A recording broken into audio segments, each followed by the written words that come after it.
Lo dijo en la primera hora. 7:41 en la mañana, gracias por su sintonía. Tomamos contacto con la doctora Carola Cedillo, pediatra infectóloga, quien nos atiende telemáticamente desde el Austro ecuatoriano, allá en la provincia de Azuay, donde tenemos audiencia a través de 105.7 FM Estéreo. Doctora, ¿cómo le va? Bienvenida, buen día. Muy buenos días, muchísimas gracias, siempre un gusto poder compartir con ustedes. Gracias a la doctora Carola Cedillo, ella es pediatra infectóloga. A ver, doctora, ¿es correcta la decisión del gobierno de postergar el retorno progresivo presencial a clases que estaba previsto? Bueno, comenzó el 22 de noviembre, estaba previsto que se complete el 6 de diciembre y luego el 17 de enero, pero se ha decidido suspender estas otras dos etapas y pasarlas para el 7 de febrero en el caso de la Sierra y Amazonía y para el 3 de mayo en el caso de la costa. ¿Usted cree que es correcta esta medida, doctora? Bien, la verdad que esta medida sería en realidad la más simple y la más fácil. Lamentablemente eso es lo que hemos venido haciendo con el área de la niñez desde el inicio de la pandemia. Si bien cuando recién empezaba esto hace ya casi 2 años, no conocíamos prácticamente nada sobre esta patología en los niños y se tuvo la sospecha que en realidad podría tener un impacto mucho mayor en esta población pediátrica y que podían ser ellos los grandes transmisores, y es por eso que fue una de las primeras opciones que se tuvo en ese momento. Estamos hablando de 2 años atrás. El cierre de las escuelas hasta conocer mejor, hasta entender mejor toda la parte de virus y proteger tanto a los niños como a sus familias. Casi 2 años después sabemos realmente pues que los niños no serían los mayores transmisores, si bien claro que pueden contagiarse y claro que pueden también transmitir el virus a sus familias, pero generalmente en la niñez se observan los casos, sobre todo dependiendo de cómo está la circulación del virus en las comunidades, es decir, si es que en el área de afuera hay una gran circulación del virus, pues esos virus también van a estar llegando a los niños y a las escuelas como tal. Con eso, ¿qué queremos decir? La misma Organización Mundial de la Salud ha dicho que las escuelas deben ser el primer lugar en reaperturarse y el último lugar en cerrarse. Llevamos prácticamente ya 2 años, ¿no es cierto?, de esta pandemia y no puede ser que estemos todavía intentando ser una de las primeras medidas que tomamos ante cualquier situación como esta, es directamente cerremos nuevamente el tema de la presencialidad escolar. Si no les permitamos a los niños volver a las escuelas como una de las medidas principales sin haber tomado otras medidas antes. Claro que se puede llegar a tener esta necesidad de que los niños vuelvan a estar en el área telemática, pero esa debería ser la última opción, deberíamos priorizarlos. Claro que nos preocupa su salud, pero lo que necesitamos hacer es garantizar su retorno seguro, no estar hablando pues realmente de que si los niños deberían volver o no, sino en realidad garantizar que ese retorno sea seguro, porque estamos causando mucho daño en estas poblaciones infantiles y adolescentes en diversos aspectos, tanto en su salud mental, tanto en su aprendizaje, como en el crecimiento y desarrollo que ellos tienen que tener, el contacto con sus pares, con los otros niños, pues para realmente completar de forma adecuada pues este crecimiento. Doctora, buenos días. Desde su punto de vista, ¿cuáles debieron haber sido esas medidas que tenían que tomarse de manera previa antes de decidir esta suspensión del regreso a la presencialidad en cuanto a las clases? Bien, justamente es un poco la crítica que se puede llegar a hacer, que nos suena un poco incongruente, que en cuanto a lo que sea transportes, por ejemplo, ¿no es cierto?, transporte público, estamos permitiendo la totalidad de los aforos, ¿no es cierto?, cuando nos damos cuenta que es ahí uno de los lugares donde se concentra gran cantidad de personas. Entonces todas las medidas tienen que estar direccionadas directamente pues a que se evite todo tipo de aglomeración en todas las instancias, ¿sí? Lógicamente en los lugares cerrados es mucha más la probabilidad de contagio, pero obviamente en todo lugar donde haya aglomeración es la posibilidad de que puedan haber mayor cantidad de contagios. Entonces obviamente en todo lugar el límite de aforo, sí, el disminuir realmente pues que las ventilaciones sean las inadecuadas, sí, el potenciar en realidad que todo esté dándose en lugares muy bien ventilados, esas serían las medidas fundamentales a tomar en cuenta. Entonces obviamente estamos ante el escenario de que tenemos festividades, por ejemplo, ¿no es cierto? Aquí ahora en diciembre tuvimos recientemente también por las fiestas de Cuenca varias actividades sociales, entonces no podría ser posible que dejamos que se acumule la gente en discotecas, en restaurantes, en bares, en diferentes instancias que son de índole social, sí, que no son indispensables, y dejamos a un lado a la niñez que requiere esta escolaridad presencial, pues realmente para retomar su vida cotidiana. Entonces, además, vale la pena recalcar que todavía estamos entendiendo o intentando comprender qué va a pasar justamente con esta variante. OMS ha dicho tengamos muy alerta porque existe la posibilidad de que esta variante sea más contagiosa, ¿no es cierto? Tenga la posibilidad inclusive de llegar a evadir lo que es vacunación, pero todavía no tenemos claridad en el panorama de qué va a pasar realmente con el tema de la enfermedad grave, con las hospitalizaciones. Eso no hay todavía claridad. Con eso no quiere decir entonces no tomemos medidas. Por supuesto que hay que tomarlas, por supuesto que hay que mirar toda la parte de cómo llega el virus también al país, ¿no es cierto? Entonces, más allá de pedir pruebas, haber pensado en cuarentena de las personas que llegan de los diferentes vuelos internacionales, también habría sido medidas interesantes y necesarias a evaluar antes que irse directamente con las escuelas nuevamente. Doctora, ¿hay alguna interacción de nuestra audiencia? Muchos críticos con el retorno, ¿no? Por ejemplo, hay personas que dicen las escuelas no tienen ni agua en los baños y supuestamente van a garantizar las condiciones adecuadas. Acá nos dicen en la unidad educativa Paulo Emilio Macías de Portoviejo les obligan a los estudiantes a asistir a clases presenciales.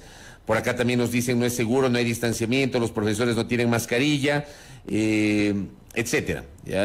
Sin embargo, UNICEF ayer emitió un comunicado a través del cual expresó su desacuerdo con la suspensión. Dice UNICEF: el cierre debe ser considerado como última medida y recuerda que la evidencia demuestra que las escuelas no son un foco de contagio si se siguen los protocolos de bioseguridad. Es decir, estamos en la mitad.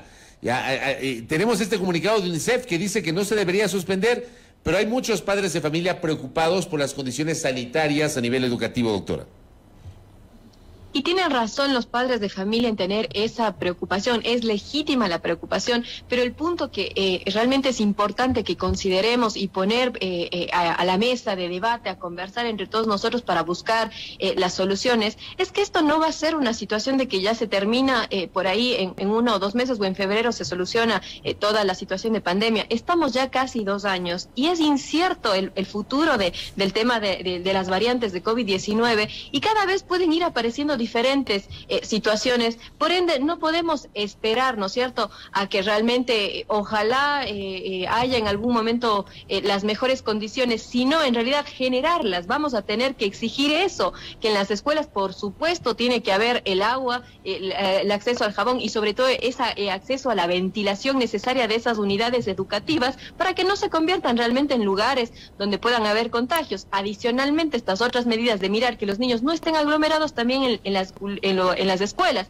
Es ahí cuando nuevamente hacemos ese llamado al gobierno de decir, si realmente nos importa educación, si realmente nos importa la niñez, tenemos que poner toda el contingente, ¿no es cierto?, toda la voluntad política para que el presupuesto que llegue se adecue, pues para que obviamente hayan suficientes maestros y no tengan que haber grupos de varios, muchísimos estudiantes debido a que no hay suficientes aulas por ahí, ¿no es cierto? Tenemos que ver la posibilidad igualmente de ir lo que se pensaba en el plan piloto, ¿no?, haciendo una situación de alternabilidad de los niños, que por ahí no puedan ir todos si es que son un grupo de 30 o 40 personas y el espacio pues realmente no lo permite. Tampoco vamos a enviarlos a que estén en riesgo, pero no podemos esperar, como digo, a que ojalá hayan en algún momento las condiciones, sino exigir eso. El retorno tiene que volverse de una forma segura, pero necesitamos que esas condiciones ya se den, porque la población infantil está realmente quedándose relegada y, como les digo, es siempre la solución más fácil. A quienes les mandamos a la casa es a los niños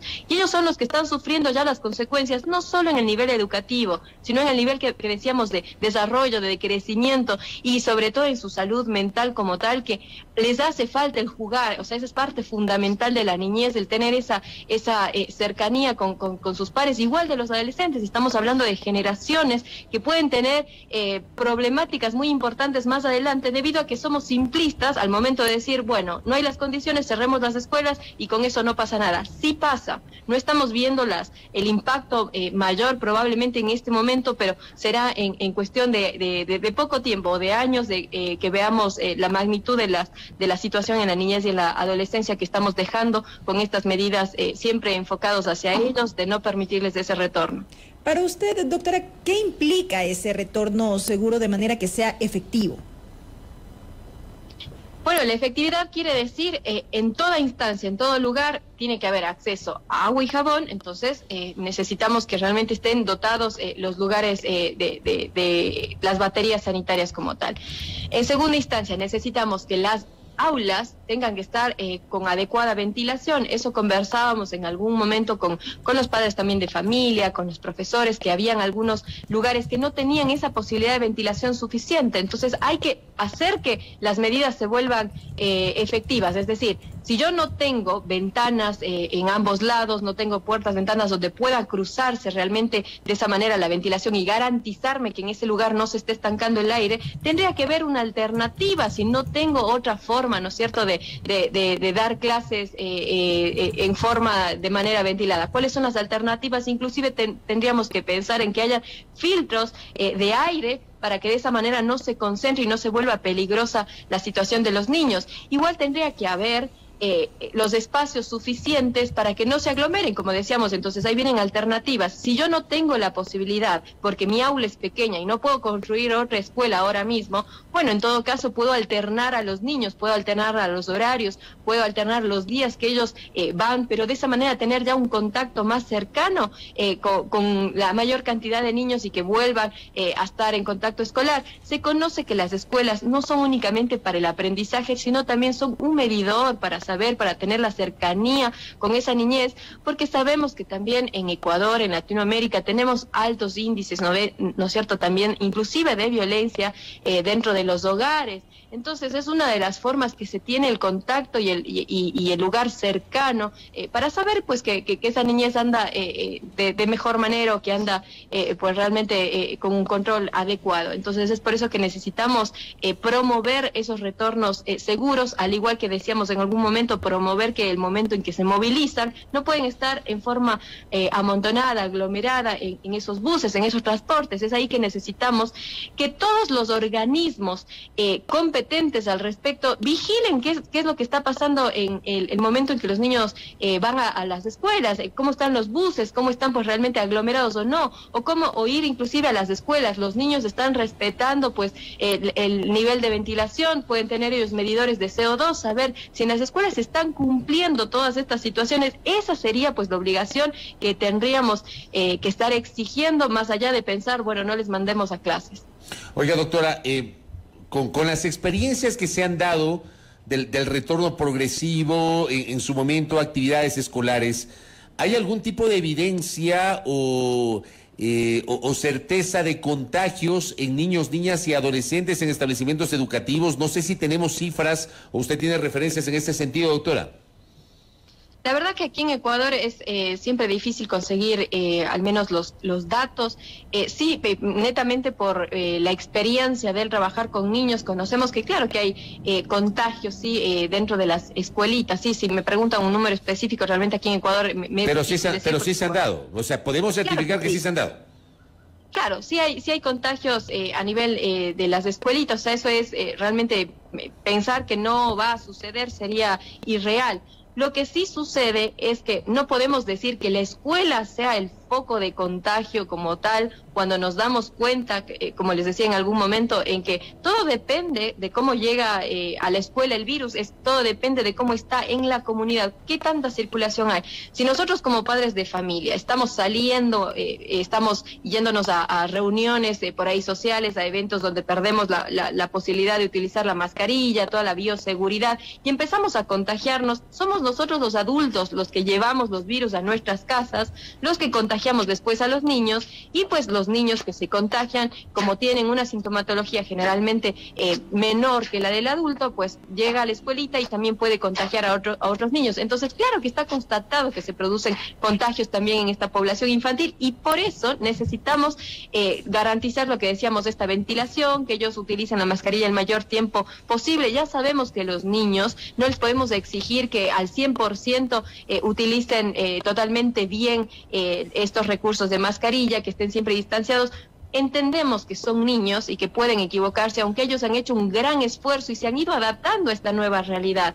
Sin embargo, por eso necesitamos garantizarles esa ventilación adecuada, que es lo que disminuye realmente la posibilidad de que en esas escuelitas, en donde los niños más o menos utilizan bastante bien la mascarilla, pero que pueden romper por ahí en algún momento ese contacto que tuvieran más cercano. Entonces la ventilación estaría garantizando de que los contagios sean esporádicos y no sean el foco como tal del problema de la pandemia, que no sea que se descontrole la pandemia desde las escuelas, sino siempre va desde el área de afuera, desde la comunidad, la que nos complica el panorama de las escuelas también en los contagios.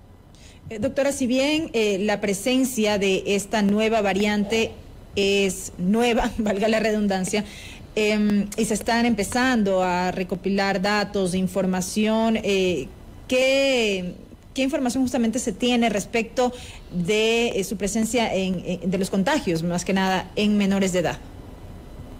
¿Se tiene algún registro? Contagios a nivel lo que es niños todavía conocemos muy poco. La verdad pues que todavía no hay los datos suficientes. Lo que se ha empezado pues a tener algunos datos es que inclusive algunas personas que han tenido vacunación de hasta 3 dosis han llegado a contagiarse, pero por ahora no se ha hablado de la severidad de estos casos. Igualmente algunos reportes que habían iniciado desde África, que fue pues el lugar donde se dio esta alerta, habían dado a conocer pues que había muchísimos casos que sobre todo eran leves. Ahora, no con eso ya podemos generalizar y lanzarnos a decir, bueno, no pasa nada, esta variante es más contagiosa, pero definitivamente los casos son leves. Todavía no se tiene suficiente conocimiento porque los comportamientos son diferentes en las poblaciones a gran escala. Entonces realmente tendríamos que mirar qué sucede con la evolución de las personas, de las poblaciones donde ya están bastante vacunadas